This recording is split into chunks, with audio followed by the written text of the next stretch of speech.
Hi guys, I thought it'd be a lot easier to send you a video and kind of show you what's going on with Aubrey instead of sending you an email and having it not make any sense. So she came to see me today. The good news is MRI came back with no structural damage. The bad news is the MRI came back with no structural damage. So that can be really frustrating, especially for her since this hurts a lot and the pain gets worse with activity. So while we're super happy the MRI looks good, it's also really frustrating to feel the way she feels and to have her told there's nothing wrong with her. There is something wrong with her. So I thought we'd go through that stuff and kind of what Aubrey and I decided for a plan so we can get her back to normal activity. So let's talk about how the body moves. When you bend, when you squat, when you stand on one leg, every time you load your leg, what happens is my foot collapses. Okay, so my foot collapses and I pronate. Everything, my shin bone, my femur, everything internally rotates and my knee comes inside of my hip. That collapse and rotation when I bend and when I land sets off a chain reaction that turns on my hip. This is literally the most important thing in athletics is that load pronation, internal rotation that turns on my butt. Your butt is the key for balance, speed, reaction time, vertical leap, endurance, power. I have to turn on my hip. I cannot turn on my hip unless my foot collapses and this bone rotates in and slides in. If my knee gets inside of my hip, life is good. If my knee stays outside of my hip, life is bad. It's very compressive. So if we look at the nature of her injury, femur and tibia sit together, right? And so we're bending, we're running. So she had a cut injury where we had kind of a shear here, and she ended up with a bone bruise on the inside of that bone and on the outside of that bone. So literally she got both sides. So she has no pain-free place to load. So what happens on the joint level at those bones is when my foot hits the ground and my foot starts to collapse to set off that chain reaction, that lower bone starts to rotate and it rotates a little faster on top of the top bone, and then your femur or the top bone rotates too. So there's a swivel happening in here. So when she had that bone bruise, your brain says, holy crap, that hurts. I am not going to let that swivel happen. So we lock up. So instead of everything collapsing and absorbing shock and turning on my hip for good function, your brain says, oh, no, you don't. And it sort of anchors everything and we go the opposite direction. So I externally rotate, I abduct, meaning I get wider. She walked wider. So everything on the outside, TFL, IT band, glute, lateral hamstring, lateral calf, got really, really rigid, trying to hold on for dear life to prevent that bone on bone rotation from happening because it hurt. It was a bruise. So that's bad because now, months later, she's still trying to overuse the outside and we're not getting proper joint mechanics in there. So from a squat, bend, load, jump situation, that's bad for her. Then we go to the opposite side for pushing off. So when she stands, if you look at her, she stands with that right knee just a little bit bent in comparison to the left knee. If you ask her to push that knee all the way straight, she can't. She can't because her hip is really stuck. So what happened after that injury is when my knee hurts and it swells, it bends. Okay, so a bent knee can hold more fluid. So your brain says, woo, let's go. Once you're swollen, it's very, very hard to get that knee straight. And it's tender and it's sore. So that knee wanted to stay bent from the swelling. As we transition through that injury, we gonna go back to those surfaces. So she bruised the condyle, and the condyle means the weight-bearing part of that bone on the inside and on the outside.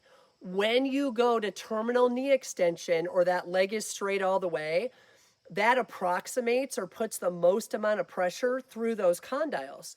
So if she pushed her knee all the way straight after that injury, you're putting the greatest amount of weight and pressure through the bruise. So what does your brain do? stays a little bit bent. So now she has spent 5 months staying just a little bit bent when she walks, when she moves, when she runs to first base, never getting all the way straight. So your body adapts to whatever position you put it in the most. If my knee stays a little bit bent, it is impossible, really hard, okay, you can probably do it, to bend my knee and not bend at my hip.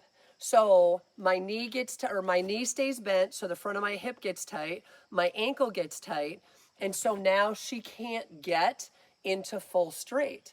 If I can't get into full straight, it's very hard to push off and walk. It's very, very hard to push off and run. And you get that sensation of my knee giving out, because as your body pushes back into that restriction, if you push into that restriction and you meet it, your brain says, oh shoot, that's stuck and it hurts. And so I'm walking, I hit it, and your knee gives out because you hit that restriction, and your brain put in a protective reaction where it was like, oh no, you better bend quick. So different moments where she's walking, if she hyperextends, which is not really hyperextending because she doesn't have full range of motion anyway, it'll hit that spasm restriction in the back of her leg and it'll make her knee give out. Okay, so then my knee gives out and I'm here, so now I catch myself on my patellar tendon. So the flip side of that is walking around and standing with that knee just a little bit bent puts more pressure across my patellar tendon. So now I have more pressure all the time across my patellar tendon, and then I go into a bend, that increases the pressure that was already on my patellar tendon. So now I'm having 10 times the pressure on my patellar tendon that there should be because it was already preloaded. Woo, kind of makes your head explode, right? So we have a lot going on. So just because the MRI came back and said, you know what, the bone is healed, there's no meniscus tear, there's no ACL tear, we are dealing with the remnants of her body trying to protect herself. So when I hurt, my muscle gets tight and tries to not let me move to protect me. As I go longer and longer without being able to move correctly, I get weaker and weaker. When my muscle is weak, so we talked to Aubrey, I'm okay with the first 10 shots, and then I get to the 15th and my knee really starts to hurt, and I get to the 30th and now it's swollen up and angry. So what happens there is, as that muscle is weak, my brain has two choices. I can expend more energy to stay strong, or I can tighten the muscle up and cheat and not have to work as hard. Our brains are hardwired to be lazy, okay? We want to save as much energy as we can to outrun the dinosaurs. So the default is, oh my gosh, I start to get fatigued, I start to get weak, everything needs to tighten up. So for her, she has gone through months of, I don't move correctly, I can't biomechanically load efficiently, so that muscle gets tired faster, it gets sore faster, so then I'm weak, and then my body tries to make it tight to make up for some fake strength, and then that tightness makes me worse at loading, and so I use other patterns. And so now if we look at her when she squats, what we want to see happen is, as I bend, that leg rotates in, right? Like we said, I pronate, my leg rotates in and my leg slides inside, my knee slides inside of my hip. What's happening at the top is my pelvis should rotate over that femur, and as it slides and rotates over, it loads my hamstring and it loads my butt. Again, making me a phenomenal athlete. If you look at her when she bends, okay, I'm gonna put my hands at that hip crease. As she bends, she does not drop into that right side, and instead, you see her swivel away from it. So if you look at the crease of her right hip is forward, her left hip is back, and I need her back here. If I'm up here, my pelvis is rotated to the left. It creates more valgus or knock-kneed shear. This is how I tear my ACL, is this aggressive dive angle from my hip to my knee.